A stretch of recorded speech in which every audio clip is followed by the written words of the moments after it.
Ahead, a zinger for Zynga, and what to take to the end of the world later in the show.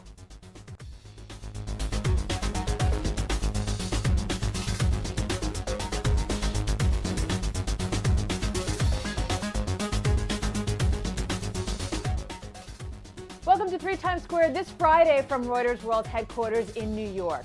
Facebook downgrading Zynga. The social network changing its agreement with the gaming company. The result? Zynga's privileged status disappearing. Visitors to Zynga's gaming website will no longer be able to tap into their network of Facebook friends or post messages about their gaming progress to Facebook. Zynga, which relies on Facebook for 80% of its revenue, taking it on the chin.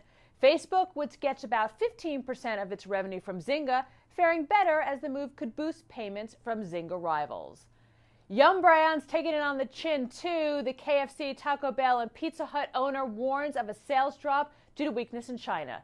This comes one day after Tiffany also blamed its troubles in part on softer results in Hong Kong. Yum gets half of its revenue from the Far East nation. It sees sales in the U.S. climbing 3%.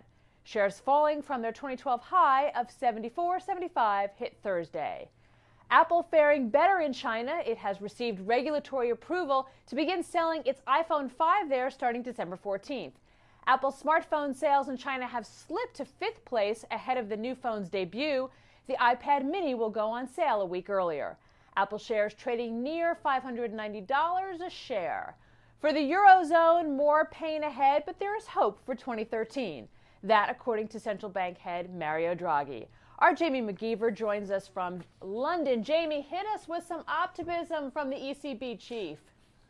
Well, Lisa, at least one person in the Eurozone is optimistic, and as you say, that's ECB President Mario Draghi. He said today that the fiscal tightening across the Eurozone will only have a limited impact, and so growth, in his words, will certainly begin to recover in the second half of next year. But let's be kind here and say that's not quite the consensus view. For example, economists at Goldman Sachs late yesterday, they lowered their forecast for the Eurozone. They say the positive effect of all the adjustments taking place will only start to emerge from 2015 onwards. As I say, they've cut their GDP forecast for next year to minus 0.1% from plus 0.2%.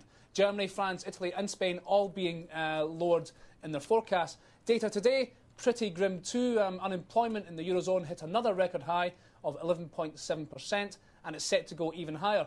But despite all that grim news, markets are still riding on that ECB backstop high. November, for example, will mark the 6th up month in a row for European stocks. And of course, volatility is lowest in 5 years. Italian bond yields are the lowest in 2 years, and the euro at 130.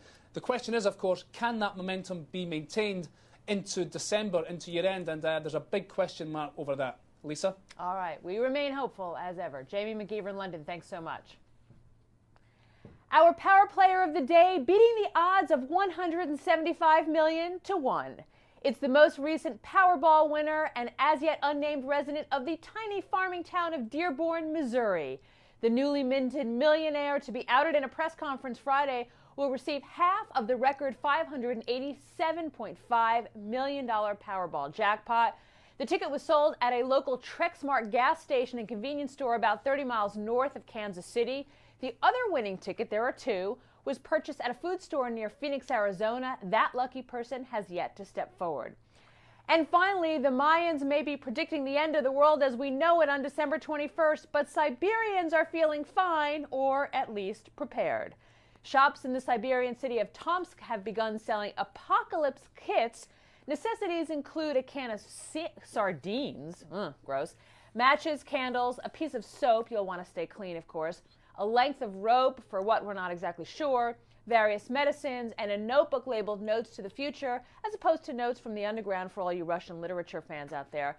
Oh, and one more thing, a bottle of vodka, of course. That is the latest from 3 Times Square this Friday. You can follow us on Twitter at Reuters Insider and check out our Reuters YouTube channel at Reuters.com/ReutersTV. I'm Lisa Bernhard. This is Reuters.